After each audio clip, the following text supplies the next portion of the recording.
மத்தேயு 17 அதிகாரம் 24 முதல் 27 வரை இவ்வேத பகுதியில் இயேசு கிறிஸ்து வரி செலுத்தும் நிகழ்வினை காணலாம்.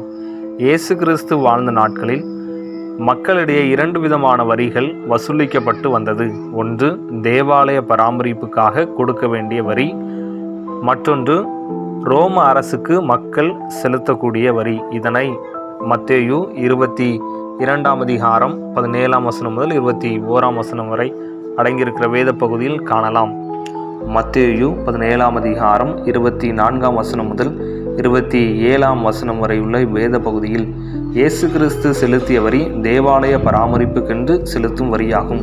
பழைய ஏற்பாட்டில் ஆசரிப்பு கூடாரத்தின் பராமரிப்புக்கென்று இஸ்ரவேலில் 20 வயதுக்கு மேற்பட்ட ஒவ்வொரு ஆண்மகனும் அரை சேக்கலை கர்த்தருக்கென்று கொடுக்க வேண்டும் என தேவன் இஸ்ரவேல் மக்களுக்கு கட்டளை கொடுத்தார்.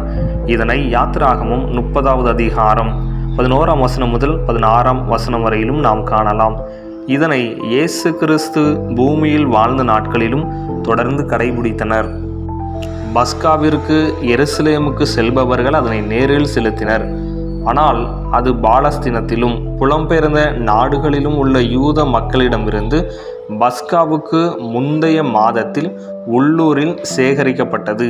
இவ்வரியின் தொகை எவ்வளவு எனில் ஒரு சாதாரண மனிதனின் 2 நாள் வேலைக்கான ஊதியத்திற்கு சமமாகும். ஆகவே இயேசு கிறிஸ்து வரி வசூலிப்பவர்களிடத்தில் பஸ்காவின் முந்தைய மாதத்தில் தேவாலய பராமரிப்புக்கான வரியினை அவர் இங்கு செலுத்துகிறதை நாம் காணலாம்.